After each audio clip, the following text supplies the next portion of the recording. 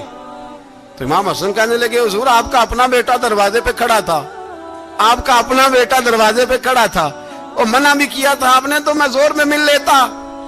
حضرت امام حسن فرماتے جوش جذبات میں جناب عمر نے سر سے پگڑی اتار دی, جوش جذبات میں. کہنے لگے حسن میرے بیٹے کا اور آپ کا کیا مقابلہ؟ کیا اس کی ماں کا نام فاطمہ الزہرا ہے؟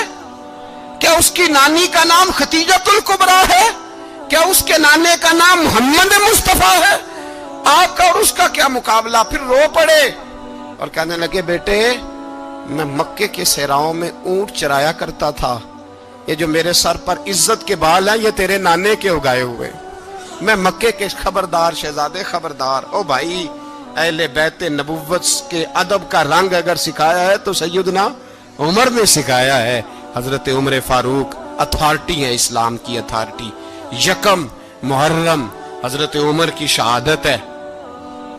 یہودی بول اٹھا, کافر بول اٹھا. اگر 6 مہینے عمر دنیا میں اور رہتے تو دنیا میں کوئی کافر موجود نہ ہوتا. 6 مہینے.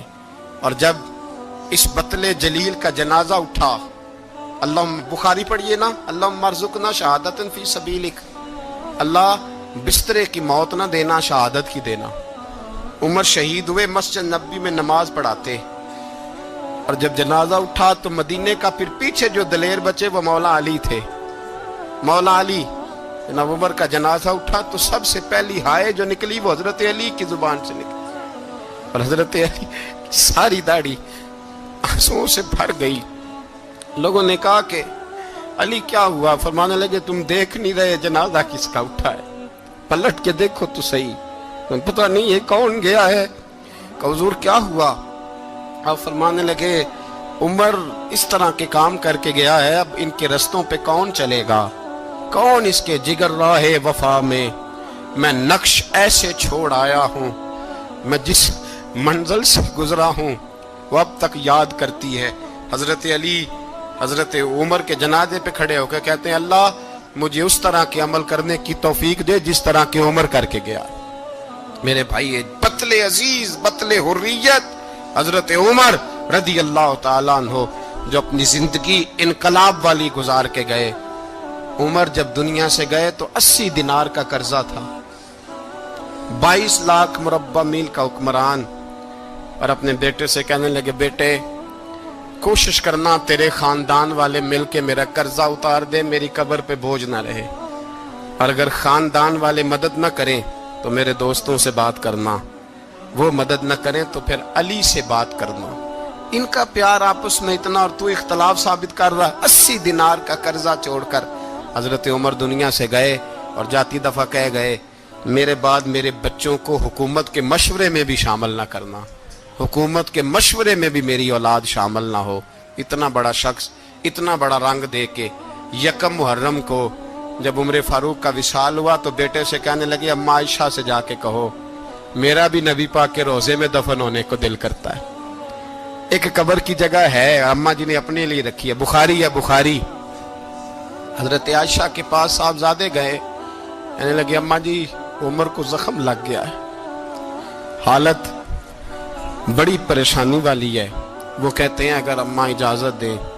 سید عائشہ رو پڑی, فرمانے لگی کہ وہ اپنی قبر کی جگہ تو نہیں نہ کسی کو دیتا, پر عمر نے کمال ہی بڑا کیا. اسے کہو جاؤ گنبد خضرا میں قیامت تک جو مصطفیٰ پہ اور ابو بکر پہ سلام پڑے گا وہ تجھ پہ بھی سلام پڑھ کے جائے گا. جاؤ میں نے جگہ دی. اور اگر آپ نے ابھی تک ہمارا چینل سبسکرائب نہیں کیا تو فوراً سبسکرائب کیجئے, ساتھ ہی بیل آئیکن پر کلک کریں تاکہ مزید آنے والی ویڈیو ہے وہ آپ کو وقت پر ملتی رہیں. اللہ حافظ.